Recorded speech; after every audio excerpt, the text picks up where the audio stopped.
Alors ça aussi, un autre gros salaud du système, Monsieur Mélenchon, hein, le petit père du peuple français, le défenseur des ouvriers qui a jamais foutu un pied dans une usine, le monsieur franc-maçon depuis que j'ai 18 ans, mais qui a quitté la franc-maçonnerie parce que ça faisait mauvais genre de défendre le peuple et puis d'être encore affiché à la franc-maçonnerie.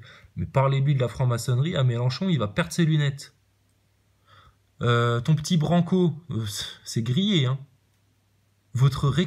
C'est dans ce mouvement gilet jaune, les pires récupérateurs quand même jusqu'à maintenant, hein, ceux qui ont la palme de la récupération politique, c'est Mélenchon. Hein. Là, tu sens la pieuvre des tentacules maçonniques, hein, qui sont très bien infiltrés dans la pensée, la bien-pensance, le gauchisme, tu vois, le truc qui te fait croire que c'est bien alors que ça te baise la gueule.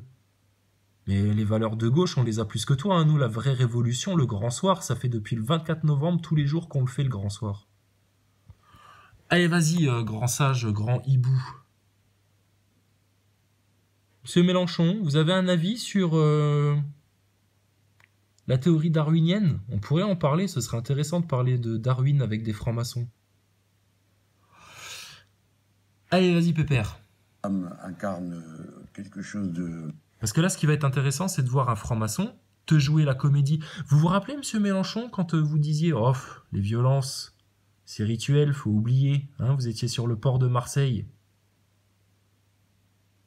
Après la manif du 24 novembre, là, quand ça avait un peu castagné, parce que justement, Castaner, il avait décidé de laisser rentrer des casseurs, et puis que vous faisiez bloc avec le gouvernement Édouard Philippe, etc., justement, parce que vous aviez peur qu'effectivement le peuple prenne une soudaine conscience, et donc vous avez travaillé tous les jours avec le gouvernement, avec vos petits acteurs de crise, avec vos petits agents infiltrés, avec vos petites manigances de franc-mac, pour faire en sorte que justement le peuple français stagne et puisse éventuellement émettre l'espoir que vous en seriez un d'espoir, tu penses. T'es un désespoir, Mélenchon. T'es la trahison du peuple dans toute sa splendeur. Putain, ben c'est beau ça. Hein. Allez, vas-y, parle-nous de Notre-Dame, de religion, de foi, de Christ, si on peut le dire. On a le droit de dire Jésus-Christ en France ou c'est un gros mot? Donc parle-nous de ça, petit franc-maçon. Allez, vas-y, fais-nous chialer, comme Thomas Pesquet dans la station spatiale. Ah, il est pas au courant, lui. Putain, ils ont 30 ans de retard, les pauvres. L'avancée multiséculaire de l'esprit humain, de la connaissance d'abord revenant depuis l'Orient vers notre pays Alors, déjà, dans les 3 premières phrases, ça pue la franc-maçonnerie. Hein, venant depuis l'Orient, connaissance séculaire, etc. C'est le franc-mac qui s'exprime. Clair et net. Hein. Tu l'entends, hein, dans les mots employés, etc. Multiséculaire de l'esprit humain, de la connaissance d'abord revenant... Alors l'esprit humain, hein, l'humain au centre, l'humanisme, hein, donc tu vois, il est plus franc-mac Mélenchon, ah bon? Il a rendu sa carte de membre, bah, regarde, il l'est toujours, hein. Dans sa manière de penser, de parler, de te raconter la vie, etc., de faire des manières, de fixer le regard, etc. Franc-maçon un jour, franc-maçon toujours, hein, j'ai envie de te dire. Hein. Bon, il y en a qui vraiment tournent le dos à la franc-maçonnerie, on sait très bien, mais le mec là, il est rentré dès son plus jeune âge, il y a encore 5 ans en arrière, il te défendait la franc-maçonnerie bec et ongle. Mais lui, il est dans un antagonisme, un paradoxe profond et insurmontable. Tu ne peux pas te présenter comme étant le défenseur du peuple, par amour du peuple, par justice pour le peuple, en étant un franc-maçon. Alors que dans tes loges de franc-mac, le peuple, putain, il faut voir le mépris qu'ils ont pour les profanes. Donc l'arnaque Mélenchon, mais elle est même plus à démontrer. Hein. Donc ceux qui sont encore en mode Mélenchon, Drouet, Branco, Maxime Nicole, Rodriguez, voilà, fais-moi 20% sur les t-shirts, Rodriguez. Alors Mélenchon, lui, tu vois, c'est l'arnaque. Total. Depuis l'Orient.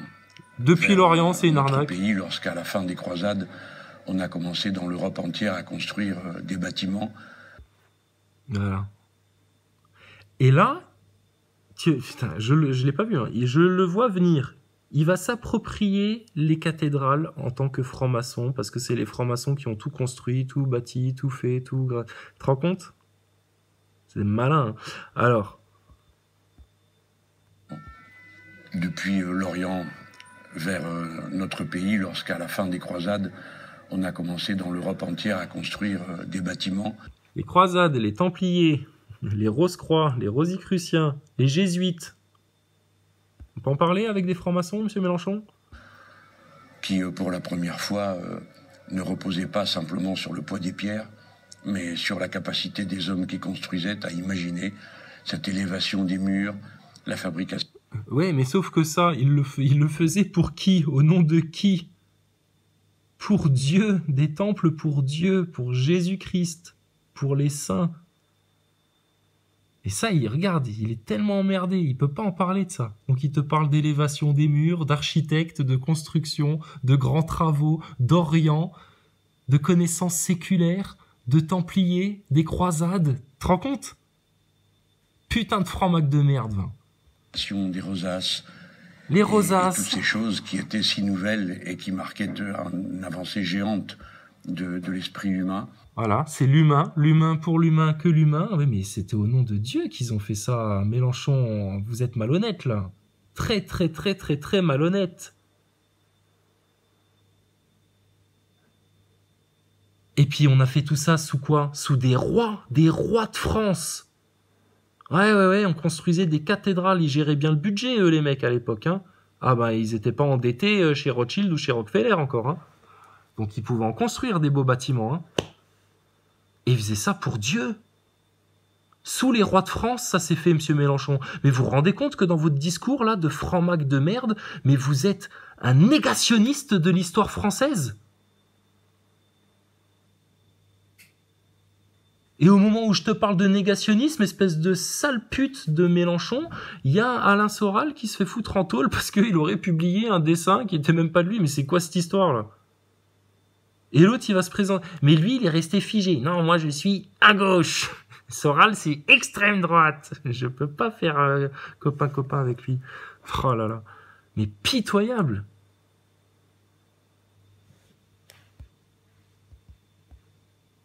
La fabrication des roses. Monsieur Mélenchon, je tiens à vous signaler que dans cette vidéo-là, franchement, vous dépassez mes espérances.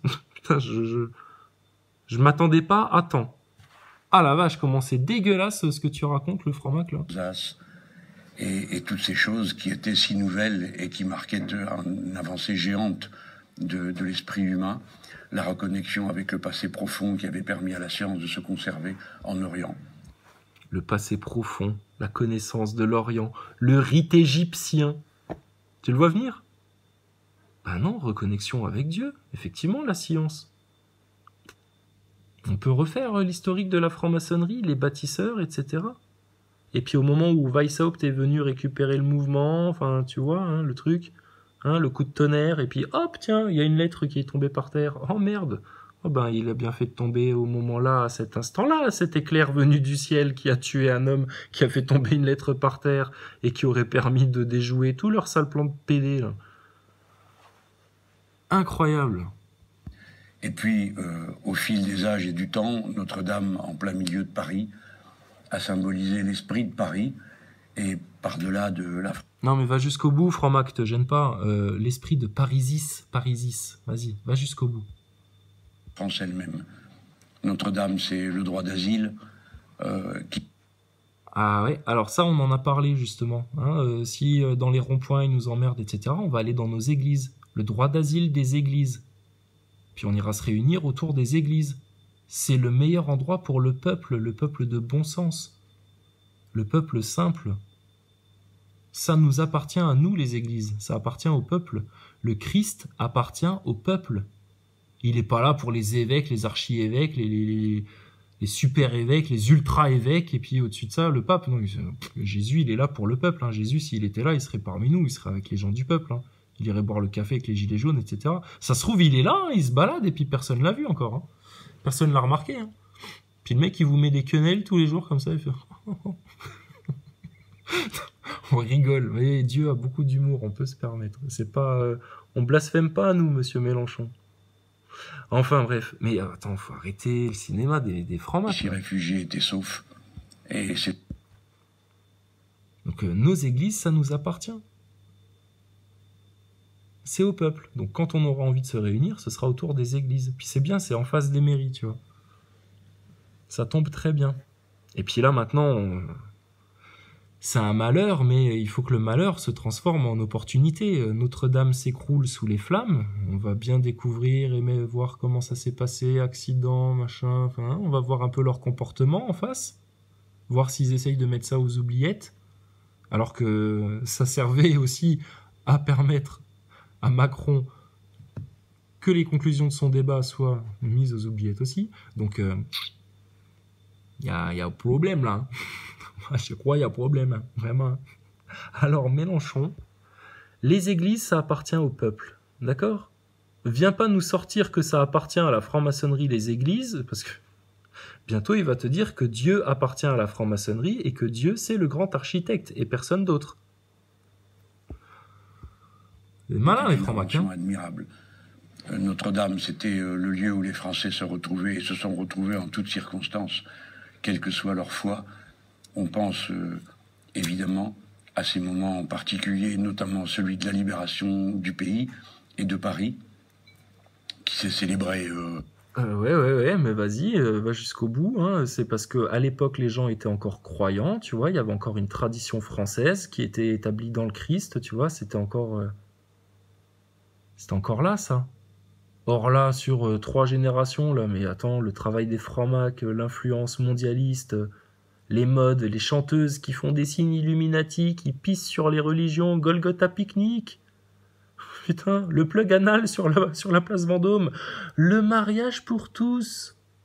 T'as défendu ça, le mariage pour tous, hein, forcément, bah c'est dans l'agenda des francs-maçons, donc toi tu vas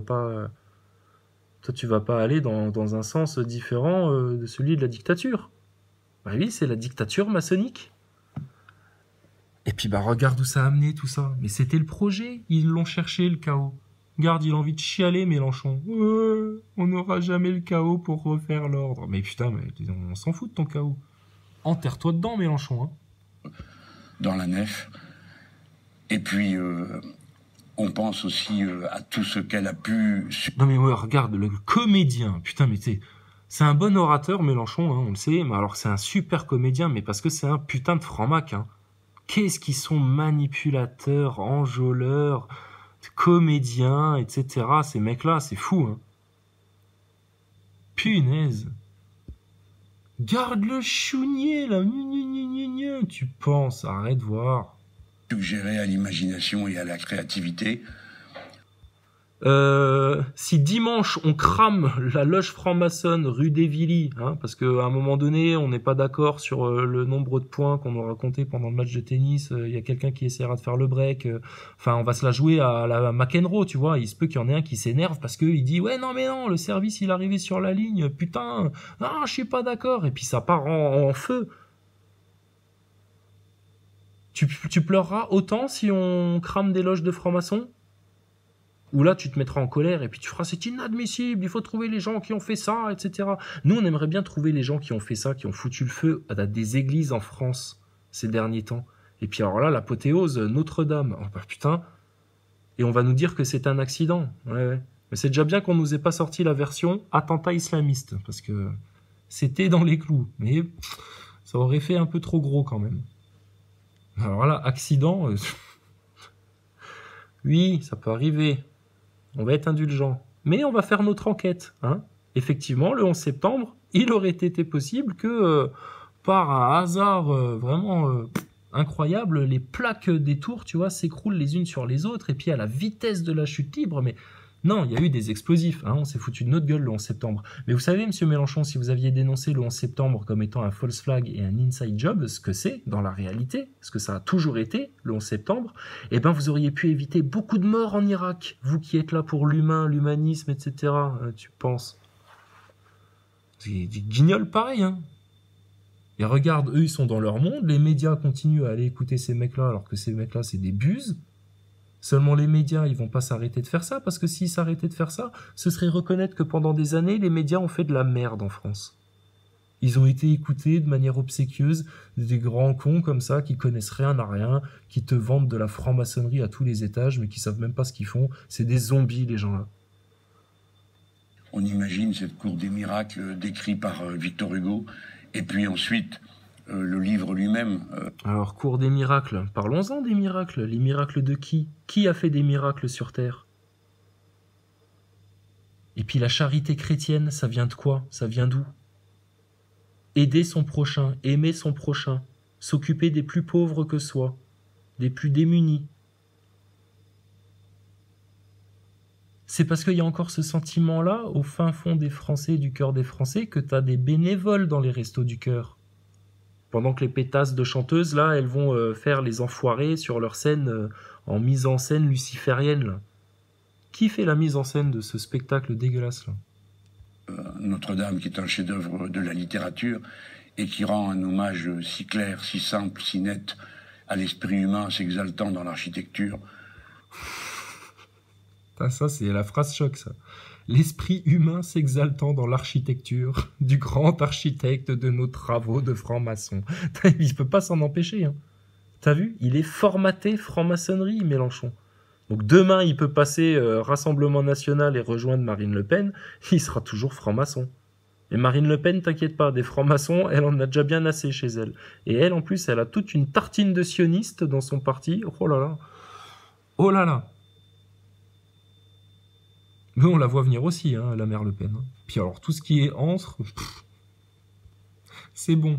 C'est déjà en poussière. Comme sa façon à lui de reconstruire le monde et le donner à voir en image.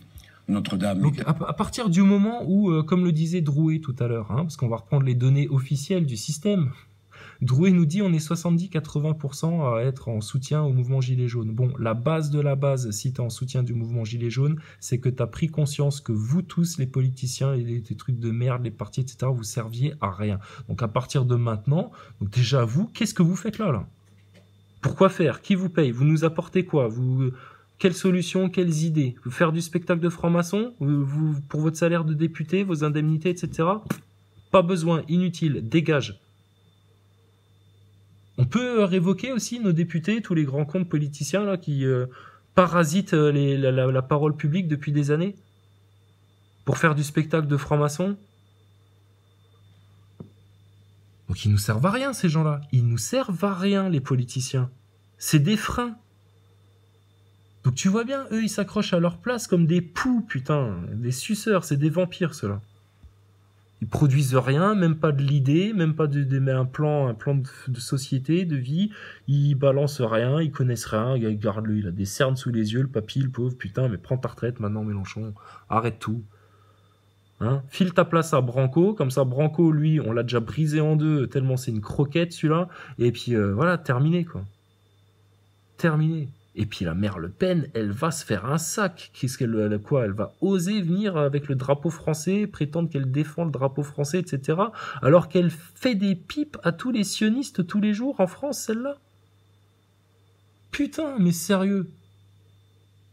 Mais rendez le pognon, vous aussi, comme Sarkozy, comme Hollande, comme Macron, comme Castaner, comme Rivot. Mais franchement, il n'y en a pas un pour rattraper l'autre, au final. Nous, on était OK au début pour dire, OK, on va pas dire tous pourris, il y a peut-être des gens bien dans le lot, etc. Bon, toi, on savait déjà que t'étais une salope, hein, Mélenchon, comme beaucoup d'autres. Mais putain, ça devient dur de trouver des gens bien hein, dans votre caste politico-merdiatique, là. C'est un immense récit sur toutes ses façades, sur toute sa construction. Le clocher qui s'est effondré date de la partie qui a été refaite par... chialer comme ça, chialer Mélenchon.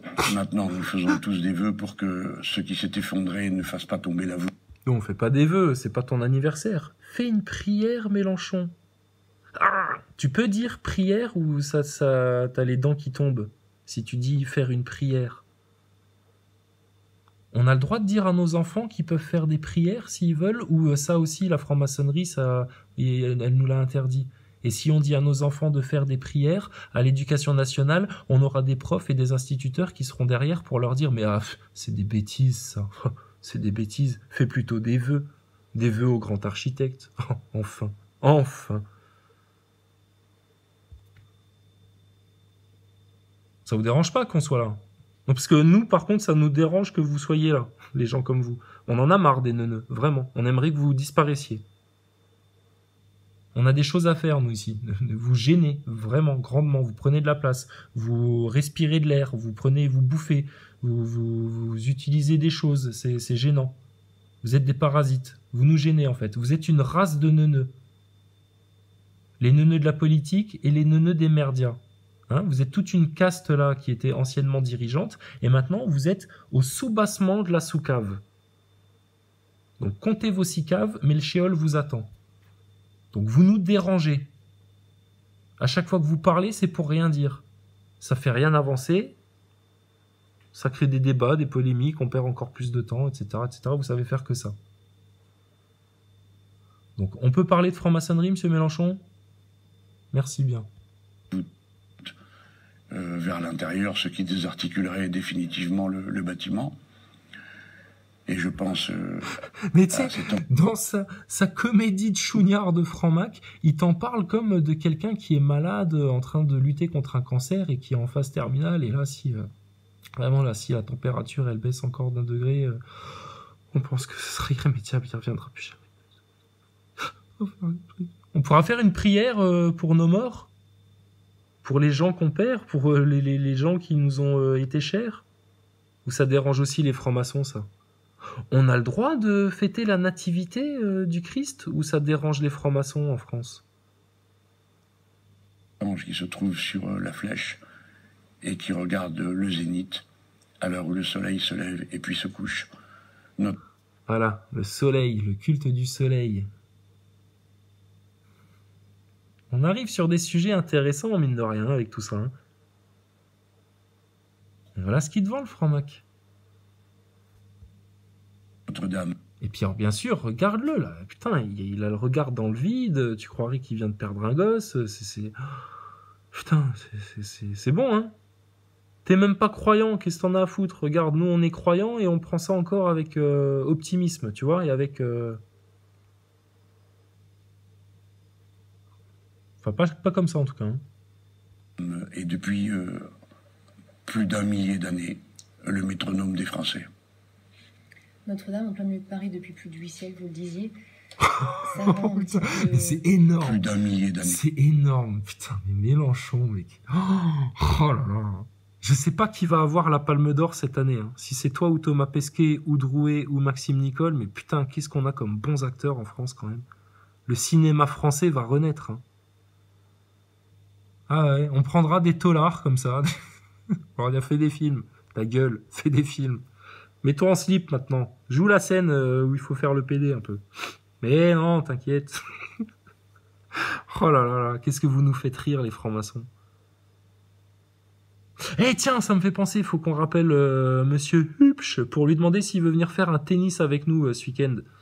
Hein, on va voir avec nos copains quand ils sont disponibles, quand ça arrange le mieux, etc. Puis on va lui dire c'est tel jour, telle heure, Jean-Philippe. Ramène tes chaussettes Adidas et ta raquette. On va t'offrir le service. Oh putain, j'ai hâte de voir comment ça va se passer ça. Mais Mélenchon, faut que t'arrêtes la comédie maintenant, sérieux, c'est bon, regarde-le. Et le métronome des Français. C'est surjoué là, c'est surjoué. Regarde. Oui, Ça rend un petit peu... Attendez, je reprends mes esprits parce que là c'est trop d'émotions. Futile les combats politiques ce soir? Disons que moi j'ai souhaité que le président se taise, il le fait, On souhaiterait tous qu'il se taise. On souhaiterait tous que toi aussi tu te taises. Hein? T'as beau avoir un petit air moitié Coluche, moitié Giscard, moitié Georges Marchais, là, sur l'image là. Mais putain, mais on aimerait que vous vous taisiez tous, vous. Les journalopes qui disent de la merde, vous, les politiciens qui comprenez rien et qui êtes très très méchants. Putain, mais stop. Incroyable. Je leur remercie. Moi, j'ai pas la tête à la politique pour moi 24 heures. Non, attends, mais regarde-le. Il a pas la tête à la politique, mais là, il te fait une comédie de récupération politique en te disant qu'il a pas la tête à la politique. Mais tu te rends compte la manipulation de ce mec-là? Comme c'est malsain, un franc-maçon, c'est une race de vipères, les mecs-là. Ils sont malsains, c'est des malades. C'est des gens, ils peuvent pas s'empêcher de mentir, de manipuler, c'est plus fort qu'eux, tu vois, c'est dans leur sens, hein, maintenant. J'ai pas le cœur à ça. Mais quand il y a des gilets jaunes qui se font estropier, etc., tu pourrais avoir le cœur à dénoncer les méfaits de la franc-maçonnerie, du sionisme, de l'esclavage à la dette, de la non-souveraineté monétaire, Qu'est-ce qui est fait à l'enfance en France? Vous êtes fier de ce qui se passe dans l'éducation nationale, monsieur Mélenchon? De cette influence maçonnique massive, pernicieuse, ciblée sur les enfants? On peut parler des messages subliminaux maçonniques récurrents dans le cinéma américain, dans les blockbusters, etc. Le cinéma de masse. À quoi ça sert, ça? Pourquoi les francs-maçons prennent autant de soins et font autant d'efforts pour imprimer l'inconscient des gens? L'inconscient. Quand tu veux manipuler quelqu'un, tu cherches à toucher son inconscient. Les hypnotiseurs, les mentalistes, c'est ce qu'ils font. Les francs-maçons font la même chose en masse, sur les populaces mondiales. À tel point qu'ils arrivent à te monter sur 50 ans une arnaque à la station spatiale, putain. C'est hallucinant. Puis alors, c'est comme ça, mais c'est pas grave. Imagine la chance que t'as, tu ne mourras pas sans avoir pris conscience de ça, sans en avoir entendu parler qu'il s'était joué un truc comme ça sur Terre et qu'il y avait possibilité de s'en émanciper fortement maintenant. Le temps de m'avaler cette terrible réalité. Tu vois, même lui il le dit. Dans les rues alentours, des gens se sont groupés, que des gens pleurent, d'autres prient ou méditent selon leur conviction. Ce bâtiment étant... Ouais, il peut pas dire prie Jésus-Christ et Dieu, donc c'est prie ou médite. Hein. Là, t'es déjà dans le New Age, t'es déjà dans bouddhiste, chrétien, c'est pareil. T'as pas de problème, tu vois. Ça, c'est leur monde, ça. Donc ils vont rien voir. Lui, il va rester aveugle, hein, le pauvre. Un membre de notre famille à tous. Et pour l'instant, nous sommes en deuil. Est-ce que vous comptez y aller ce soir? Emmanuel Macron va s'y rendre. Oh là là, arrête, Mélenchon. Je ne voudrais pas gêner en quoi que ce soit le travail qui s'organise là. Des gens à nouveau prennent des risques pour tirer d'affaire ce qui peut l'être. Et je pense qu'il ne faut pas rendre la tâche plus difficile par des présences inopinées. Bah ouais, mais c'est bizarre parce que toi, Mélenchon, tu rends la tâche plus difficile de la politique en France. En faisant de la récupération, en faisant ton truc de franc-maçon, tu empêches le peuple de s'émanciper. Donc tu vois, toi, t'es un beau comédien, hein, mon petit Jean-Luc. Alors ce qui fait rire, c'est quand t'as des Branco, là, ça y est, Branco, c'est le mec qui fait des révélations en France. Des révélations sur Assange, Macron et les Gilets jaunes. Mais qu'est-ce qu'il va nous révéler? Branco, putain, sérieux. Maxime Nicole, c'est un acteur de crise, et toi, qui c'est qui t'envoie? Qui c'est qui te manipule? Tu t'es hypnotisé par qui, toi?